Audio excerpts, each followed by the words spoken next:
헤드라이다 헤드라이다. 국무회의에서 이진숙 방통위원장이 이렇게 얘기를 합니다. 이재명 대통령에게 부위원장 한 명이 사의를 표명했기 때문에 대통령목 한 명 지금 지명을 좀 해달라. 그랬더니 이재명 대통령이 오케이, 만약에 2인 체제에서 갈등이 커지면은 어떻게 해결할 거냐, 한 명은 찬성 반대 뭐 이렇게 하면 어떻게 할 거냐, 아름답게 합의하겠습니다.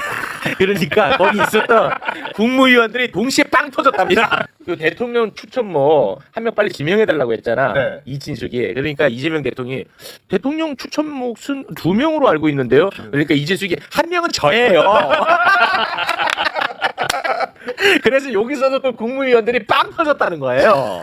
지금 이주호 총리 권한대행 있잖아요. 교육부 총리가 네. 우리 대통령이 이렇게 허심탄회하게 말 들어주는 거에 대해서 감동을 받았다고 완전 개몽됐더라고요. 그런 얘기까지 개몽됐어요. 예, 완전 이주호는 완전 개몽됐어요. 그 김태균은 일전에 제가 그 부위원장 그 국회에서도 그랬고 가방이 방통위 가서 만났는데 태도가 제가 최근래 10년 동안 만나본 사람 중에 여러 가지 인성은 물론이고 저분이 그거 혹시 아시죠? 그 공수처장 후보군에 있었다는 거. 맞아요. 그래요? 예. 그럼 오동훈 지금 공수처장 다음에 있었습니다.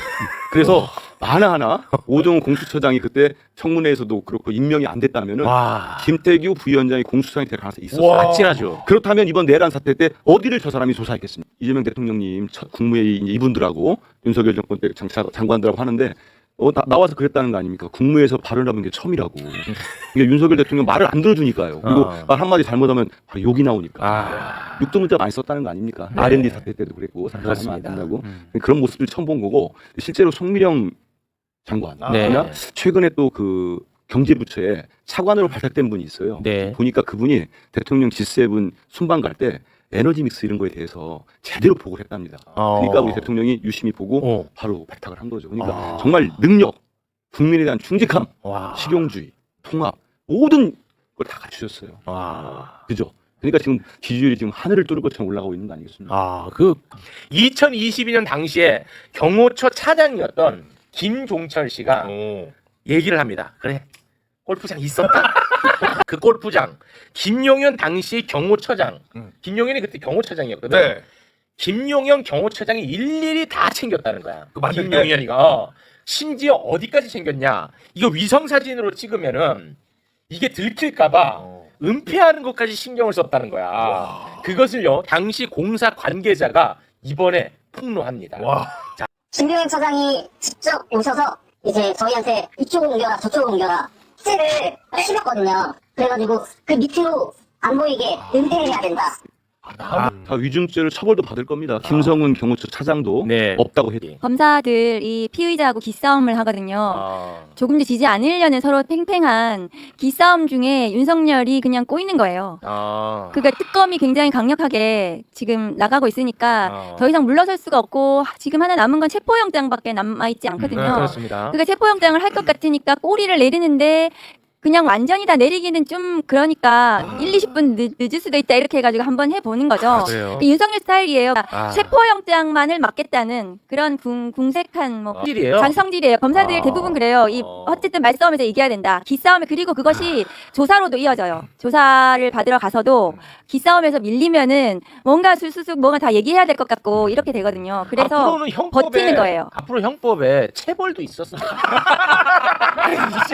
이걸 내가 지켜주기가 너무 힘들어. 뭐 10분 늦으면 뒷방방이 10개 하는데 뭐 잊지 않고서 내가 돌아버리겠어요. 아니, 실제로 저희 검사들이 극단적으로 태형 도입해야 된다는 특검이 어느 순간 결단을 내려서 신병 처리를 하지 않을까. 그 시기가 굉장히 빨라진다. 그리고 지금 윤석열의 저런 태도는 나중에 구속영장 발부에 굉장히 좋은 그러니까 그런 태도인 거예요. 수사에 협조하지 않는 것은 저런 것들이 깨알같이 내란 특검에서 영장에 구속을 필요로 하는 사유에 들어갈 거예요.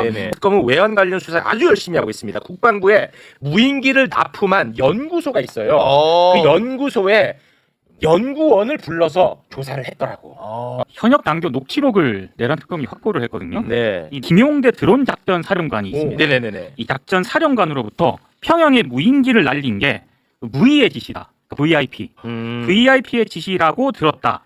이런 내용의 현역 장교의 녹취록을 내란 특검이 확보를 했다라고 합니다. 이 녹취록 확보했어. 내란 특검이 드론 사령부에 대해서 강제 수사를 할 것 같다라는 추측성 보도가 나오고 있습니다. 저는 이제 윤석열에 대해서 좀 아는 사람으로서 전쟁을 일으킬 거라는 생각을 계속했어요. 네. 저는 윤석열 스타일상 이 전쟁을 일으켜서 국민의 관심을 외부의 적으로 돌리면서 계엄을 할 거라고 이런 절차를 밟을 거라고 생각했고 네. 이게 무인기하고 이런 것들이 내란을 저지르기 전에 북한을 자극해서 뭔가 그 무력적인 충돌 이런 것들을 만들고 그리고 나서 그 국가가 혼란한 상황 전시에 준하는 사태를 만들어서 비상계엄의 요건을 만들려고 했던 거라고 생각합니다. 네. 그래서 윤석열 입장에서는 너무 예상했던 대로 당연히 이 부분은 그랬을 거라고 생각이 들고 그의 유력한 증거가 나온 거예요. 네. 사실상. 근데 만약에 참나. 윤석열이가 걔네들 자극해갖고 전쟁이 일어났다는 사실 우리가 다 알더라도 그러더라도 윤석열이가 계엄을 선포하면 우리는 알더라도 반대하기가 애매한 거예요. 그때는. 그렇죠. 그렇잖아요. 전시에 준하니까 계엄은 괜찮은 거다 이렇게 만들려고 했던 거죠. 근데 그때 만약에 네. 계엄은 안 돼 반대한다? 그러면 그냥 완전히 우리는 빨강이로 몰리는 거죠. 그렇죠. 그렇지. 내란범이 되는 거죠. 네. 오히려 국가기관이 하는 일을 끔찍해. 막으려고 했던 내란범처럼 되는 건데 그래서 그 전쟁에 준하는 상황을 그들이 만들려고 했는데 그것을 북에서도 어떻든 뭐 대응하지 않았고 그것을 바로 알아챈 사람들이 비상계엄을 얘기하고 맞습니다. 끌어내리는 작업을 저희가 네. 김정은이 그 당시에 윤석열 정신이 온전치 못하다 이런 말을 했었죠. 네. 쌍방울 사건 그렇죠. 있잖아요. 예, 변호사비 대납으로 시작한 거 아닙니까? 그렇습니다. 이게 이태영 변호사비 예. 20억 받았나요? 뭐 이런 얘기로 시작했다가 맞아요. 가서 그 쌍방울에 있는 변호사들이 누군가하고 다 뒤져봤더니 오히려 윤석열이나 그쪽하고 가까운 변호사만 있지 네. 이재명하고 가까운 변호사들은 없더라. 네. 그래서 이걸로 쌍방울 수사를 들어가서 대북 사건이다라고 해서 수사를 해서 그렇게 당했는데 이번에 나온 건 권성동 목소리가 나왔잖아요. 그거 권성동 돈 국회에서 얘기가 또 나왔잖아요. 까셨어. 국회에서. 네. 대장동 그렇게 실컷 건드렸더니 곽상도 50억이 나오고 그렇죠. 네, 이번에 쌍방울 실컷 깠더니 네. 진짜 권성동의 목소리로 돈 얘기가 나오죠. 검찰도 지금은 수사기소 분리가 대세이고 그것을 거스를 수 없다는 것은 스스로들 알고 있어요. 동부지검장 임은정 검사거든요. 네. 이분은 대표적인 검찰 개혁론자 아니겠습니까? 임은정 검사는 많은 국민들이 알다시피 그 검찰 내에서 자기 목소리 냈던 개혁적인 검사이죠. 네. 임은정 검사가 30기예요. 그러니까 동기들이 이미 옛날에 다 검사장 승진하고 아, 고검장 그래요? 앞두고 있고 늦은 거예요? 그럼 이번에? 늦은 거죠. 그래서 아. 지금 동부지검장이 영전이 아니고 임은정 검사 같은 경우에는 검찰국장이나 서울중앙지검장을 보내서 이 검찰 개혁 국면에서 중책을 맡도록 해야 된다. 동부지검장으로 저는 밀려난 것은 조금 굉장히 아쉽다. 임은정이 승진해서 좋기는 하지만 네. 그런 좀 생각이 좀 들고 네. 저 중에서 아마 또. 그 김태윤 검사 같은 경우에는 김태윤. 윤석열 감찰 징계 국면에서 저하고 끝까지 같이 했던 아, 그래요? 검사인데 승진했죠. 이번에 그 한직으로 밀려나 있다가 3년 전에 그 도이치모터스 무혐의에 반대했던 검사입니다. 그래요? 그래서 이 김태훈과 임은정이 승진 인사는 했지만 이번에 전반적인 검찰 인사는 친윤 검사들의 어쨌든 검찰 장악을 나타낸다. 그 대표적인 사례가 대표적으로? 서울중앙지검장의 정진우 검사는 정진우 검사. 한명숙 총리 감찰을 했던 임은정 검사에 대한 보복 수사를 하고 그리고 검사장으로 승진한 윤석열 정권에서 그리고 한동훈 채널A 사건을 무혐의 했던 대표적인 친윤 검사입니다. 임은정 검사에 대한 보복 수사를 하고 그 공으로 검사장으로 윤석열 정권에서 승진한 대표적인 친윤 검사입니다. 한동훈 검사장의 채널A 사건을 무혐의한 한동훈을 무혐의해준 친윤 검사이고요. 검찰국장입니다. 검찰국장은 전국의 수사 상황의 정보 보고를 매일 받는 그리고 검찰의 예산, 인사를 모두 감당하는 아주 검찰의 핵심 보직이죠. 중앙지검장, 검찰국장, 대검차장은 검찰 빅3입니다. 저 성상원 검사장, 친인 검찰국장은 송경호 친윤 송경호 사단의 1차장 검사를 하면서 윤석열 감찰에 대한 추미애 장관을 겨냥한 것으로 보이는 보복 수사를 하고 검사장으로 영전한 대표적인 친윤 검사입니다. 그래서 성상원이 검찰국장이 된 것은 이후에 검찰 인사가 친윤 검찰주의자들이 검찰을 장악할 것이라는 포고를 보여주는 거죠. 성상원 검찰국장은 정말 안 됩니다. 이 검사가 과거의 도이치모터 사건을 말이죠. 예사보고서 유출 사건으로 분갑시켜서 수사하는 검사이고 또 윤석열을 지키기 위해서 말이죠. 서울중앙지검에서 감찰 자료 준 것을 가지고 그것이 잘못됐다. 이걸 수사를 한 친구예요. 이런 검사를 법무부에 검찰국장 임명해서 검찰 인사와 예산을 관장시킨다? 맞다고 생각하십니까? 사를 토대로 제가 의견을 말씀드리기는 어렵습니다. 그러니까 노만섭 대검차장은 친윤 특수통 검사입니다. 그리고 윤석열 정권에서 검사장 승진하고 최근에 그 심우정 검찰총장을 마약 부장으로 보위하면서 심우정이 그 윤석열 그 내란숙의 구속 취소 즉시한거 포기 당시에 그 대검 부장회의의 그 멤버입니다. 그러니까 내란숙에 풀어준 사람이죠. 저 사람이 대검 차장으로 전국의 검찰청의 수사 지휘를 하는 거예요. 그러니까 수사농단이 이루어질 수 있는 굉장히 위험한 인물이 지금 대검을 장악했다. 그래서 친윤 특수통이 대검 차장으로 임명된 것은 굉장히 위험한 우려되는 상황이라는 말씀을 드리고 저 대검 차장 자리는 나중에 검찰총장 후보가 또 될 수 있는 자리예요.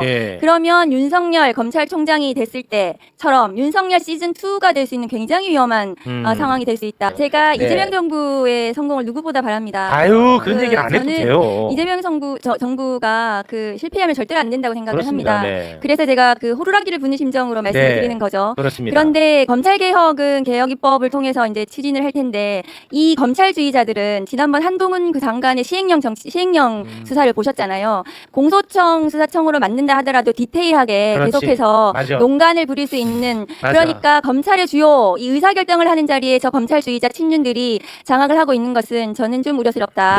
그런 말씀을 드리고 그래서 그러면 검찰의 2,300명 검사 중에 친윤 아닌 검사가 누가 있냐? 누구를 도대체 쓰냐? 그렇지 않습니다. 친윤은 오히려 굉장히 수가 적다. 그리고 그들이 지금 의사결정을 하는 자리에 모두 장악하고 있어서 그렇지 오히려 이의제리를 하시려면 친윤을 고립시키는 것을 하시고 과거에 반윤하다가 그 한직으로 밀려나 있는 똑똑한 그 검사들이 모두 법무부 대검 막 이런 중앙지검 근무했던 검사들이에요. 무능한 검사들이 아니고 그 법무연수원 서울 그 법무연수원 고검 어디 지검의 인권보호관 중경단 이문장 검사가 중경단 부장검사였잖아요. 이런 데 있는 검사들로 판을 바꿔야 된다. 그러면 이런 검사들이 주요 보직을 차지했을 때는 굉장히 검찰 개혁에 대한 개혁적인 마인드를 가지고 검찰을 통솔할 수 있고 그렇게 되면 굉장히 충직하게 충실하게 이 정부의 개혁에 발맞추는 검찰, 공소청, 수사청으로 갈 수가 있다. 그래서 이제부터라도 다음 인사가 이제 많이 남아 있잖아요. 이제부터라도 그런 개혁적인 인사를 하시면 좋겠다. 분명히 있고 그리고 반윤했던 검사들이 분명히 남아 있습니다. 지금도 남아 있고 중책을 맡으면 열심히 잘할 수 있습니다. 저 친윤 검사들이 왜 그 중요한 자리에 들어가가지고 불안에 떨게 국민들이 지금 불안한 상태예요. 무슨 짓을 할지. 서울중앙지검장에 정진우가 가가지고 김민석 부총리의 사건 어떻게 할지 불안했잖아요. 근데 정진우가 가서 또 불안한 거예요. 그래서 이제는 개혁적인 인사를 이 다음부터는 개혁적인 검사들을 등용하시라. 그리고 꼭 반윤이 아니더라도 친윤일 필요는 없지 않습니까? 윤석열 검찰 독재 정권에 복무했던 검사들을 굳이 써서 그 검사들로 이의제의를 할 필요는 없대. 이의제의가 아니라 이 친윤들은 또 친윤을 불러와요. 그러니까 친윤으로 장악한단 말이죠. 이의제의가 절대로 될 수 없다. 그리고 지금 검찰 인사를 맡고 있는 민정 라인이 친윤과 혹시 가까운 것은 아닌가? 저는 그런 생각이 들거든요. 그런 부분에 있어서 저는 좀 보시고 이 성상원이나 뭐 정진우나 노만석이에 대한 스크린이 분명히 돼야 되는 거거든요. 근데 지금 내란숙에 풀어준 대검 부장회의 멤버였단 말이에요. 노만석. 그런데도 어떻게 대검의 차장이 될 수 있습니까? 대검 차장은 2인자예요. 그러니까 그런 스크린을 제대로 좀 했으면 좋겠다. 앞으로는 개혁 인사를 위해서 그런 말씀드립니다. 독립운동을 하면 3대가 망한다고 했는데 반윤을 하면 윤석열 총장 당시에는 쫓겨다니고 한직으로 윤석열 대통령 당시에는 수사를 받았어요. 그리고 정권이 바뀌었는데 사표 쓰고 나가야 돼요. 그래서 반윤 검사했더니 3대가 망하는 거예요, 지금. 그러니까 반윤 검사들, 개혁적인 검사들을 찾아서 쓰시라. 그 말씀을 드려요. 이마기가 해외로 도망가려고 했습니다. 현장하고. 그거 잡아야 될 거 아니야. 그렇죠. 실제로 잡았어. 그래서 못 도망가게 만들었어. 그럼 못 도망가게 만든 사람들한테 박수 쳐줘야 되는데 쳐줘야죠. 심지어 그 사람들이 불법으로 출국 금지를 시켰다고 해가지고 기소가 돼서 재판까지 받았습니다. 물론 변론은 무죄가 나왔죠. 그 수사 지휘를 했던 사람이 누구냐? 이번에 광주 고검장에 승진한 송강열 씨다. 송강 올려주세요. 송강이야. 승진한 거예요? 승진했어. 광주 고검장으로. 이자가 그걸 지휘했던 자입니다. 송강. 나는 기억하지. 송강. 친윤 검사의 등용은 검사들한테 굉장히 나쁜 시그널을 주고 있어요. 누가 독립운동합니까? 앞으로. 그래서 이 검사들이 제대로 강직하게 자신의 직무를 수행할 수 있도록 검찰 개혁에 검사들이 발맞추어서 국민들이 바라는 검찰권을 행사할 수 있는 이런 시스템을 만드는데 동참하도록 해야 됩니다. 그러기 위해서는 이 검찰 검찰 인사, 정치 검찰 해체, 친윤 검찰 해체가 시작이다. 네. 안 그러면은 개혁 입법만 해서 개혁이 된다면 한동훈 지금 법무부 장관 쓰시고 내란 속에 윤석열 놀고 있던데 검찰총장 다시 해도 돼요. 아니, 그런 얘기 하지 마세요. 그러니까 그러면 안 되기 아니, 그런 때문에 얘기 하지 그러면 안 되기 때문에 네. 정치 검찰을 반드시 해체하고 그 자리에 제대로 된 강직한 반윤 혹은 그렇습니다. 무색무취한 그냥 평범한 검사들이 개혁을 동참할 수 있도록 해주셔야 된다. 알겠습니다. 개혁 네. 인사를 하셔야 된다. 박세현은 특수본 수사를 너무 못했기 때문에 그 지금 드시안고 포기 네. 지가 그냥 하면 돼요. 그렇습니다. 항복장 들고 가서 근데 안 했고 그 고맙습니다. 이진수 같은 경우에는 사실은 법무부 차관으로서 저 국회에 나와서 어제 다 보셨잖아요. 네. 그 사실은 이진수가 친윤이 아니다라고 말씀을 드릴 수가 없어요. 이진수 같은 경우에는 2024년 작년 5월에 윤석열이 당시 명품백하고 그 다음에 도이치모터스 두 가지 사건이 굉장히 옥죄고 있었거든요. 그거를 해결하기 위해서 두 사람을 자기가 픽한 게 서울중앙지검장은 이창수고 그 대검 형사부장은 그 이진수예요. 그래서 이창수는 도이치 무혐의 해주고 이진수는 명품백 무혐의 해준 수사 지휘한 검사입니다. 그래서 이 명백한 친윤 검사이고 북부지검장의 초임으로 뭐 검사장 승진이 늦어서 친윤이 아니다 이렇게 말씀하시는 분도 있던데 그 친윤으로 검사장 승진시켜줘야 될 사람이 많았던 거예요. 나쁜 짓 많이 했잖아요, 친윤들이. 그래서 뒤에 했다고 해서 친윤이 아닌 건 아니고 북부지검장 초임은 초임 검사장이 북부지검장 초임으로 가는 예가 없어요. 친윤이기 때문에 해준 거예요. 네. 그리고 명품백 해결을 하기 위해서 대검 형사부장으로 데리고 온 거예요. 그래서 윤석열 사단, 윤석열에게 제대로 보훈해야 되는 이런 입장을 가지고 있었던 검사인 거예요. 그래서 네. 갑자기 법무부 차관 됐다고 뭐 모두 전환이 본인은 이성적으로는 하고 싶었겠지만 빨리 안 되고 친윤들이 보고 있잖아요. 국회 법사위를 무슨 말 하는지. 그래서 말이 저렇게 좀 꼬이고 하는 거예요. 아니네. 법사위에. 법사위원회. 네, 법사위에서 4명만 있었다고 했는데 10개월에. 한정화 법률비서관이 그 자리에 네, 있었다는 게 이틀 쳤죠, 드러났죠. 이번에. 네. 한정화도 우리 29기 동기입니다. 아, 네, 근데 검사 출신이고요. 그게 문제. 그런데- 증인 선서를 하고 했나요? 저 답변? 아니요, 그건 아니고요. 이중철 한정화가 저 자리에 들어간 것은 저 자리가 공식적인 자리였고 계엄의 사태를 수습하고 혹은 2차, 3차 계엄의 어떤 검토, 법률적인 검토를 위한 자리가 아니었는지 굉장히 심각하게 의혹이 제기될 수 있는 거예요. 그렇죠. 한정화가 한정화가 있음으로써. 실무 책임자가 저기 들어가서 뭔가를 그렇습니다. 했다, 작업을 했다는 것은 네. 물론 한정화 법률비서관은 자기는 사표 내러 갔다는 거예요. 근데 안 가라는 곳은 아유. 출입이 통제되고 출입이 허락된 사람만 들어오기 때문에 그날 갑자기 그 민정수석이 저기 가 있다고 자기 찾아가지고 안가에 사표 내러 갈 수가 없는 거예요. 저 말 자체가 어폐가 있고 한정화에 대해서 조사했다고 제가 들었는데 그건 정확하지 않지만 한정화가 지금 불어줘야 돼요. 네. 근데 그때 뭐 했는지 그래야 본인이 살아요. 네. 그래서 그 저 안가 해동이 사실은 내란 수사에서도 굉장히 중요한 국면일 수 있다. 저는 그렇게 생각합니다. 권성동이가 40억을 받으려 했다는 의심을 받는 정황이 담긴 권성동 녹취를 국회에서 또 한 번 틀어봐요. KH그룹 회장 배상윤 회장이 부명 로비가 있었다. 그리고 용산과도 논의했다. 그리고 이 과정에서 권성동 의원의 진술 협상 녹취가 있다. 이런 내용들이 있습니다. 이와 관련해서 철저히 검토하고 자료를 제공해 줄 걸 요청하면서 이런 목소리가 도대체 뭔지 한번 들어보도록 하겠습니다. 그런데 여하튼 지난번에 내가 얘기했던 걸 내가 뭐 이름은 얘기 안 하고 네네. 구체적으로 뭐 몇 명도 얘기 안 했어. 예예. 얘기 안 하고 하여튼 뭐 그런 걸 진술할 요의가 있다 그러더래. 그 뭐 수사 협조하면 뭐 저희들도 도와줘야지 그런 취지야. 아이고 감사합니다. 예. 그러니까 조 회장하고 나하고 한번 좀 보죠 뭐 그러면. 아 예 언제든지 말씀하시죠. 달려가겠습니다. 한번 보고 예예. 뭐 사람 이름 뭐 액수는 얘기 안 하더라도 예예. 조 회장 나 알고 있으니까 나도 뭐 이런 거 어디 가서 떠드는 사람이 아니야. 아니 많아. 아 이거 알고 있습니다. 뭘 이거 갖고 내가 떠들고 아이고. 할 필요는 없고. 예.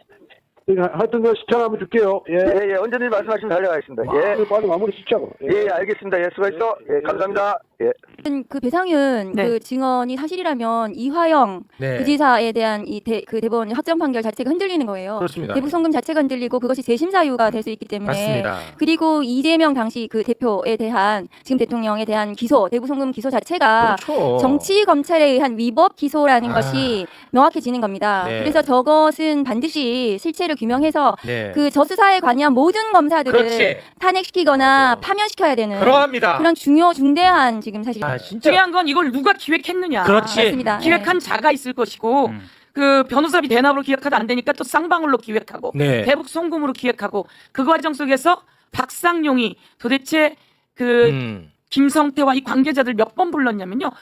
수백 번이에요. 네. 저희들이 그 구치소에서 나간 정황 봤잖아요. 네. 만난 정황 토요일 일요일도 없어요. 그렇습니다. 그리고 또 연어 회부터 연어 해가지고 파티 의혹. 예, 이 모든 게 거짓말이라고 아니라고 우리한테 또 법적 조치까지 걸었잖아요. 아, 기다려야 돼요, 진짜. 박상용. 이 검사들이 한 짓을 보면 진짜 맞습니다. 이들이 한 짓에 좋습니다, 진짜. 이것만 있을까요? 이 위에 있는 자는 무슨 짓을 했는지 그건 낱낱이 밝혀서 싹싹 전부 다 그 저기 고구마 줄기 캐듯이 다 캐서 싹 똘똘 말아가지고 책임을 딱 지워야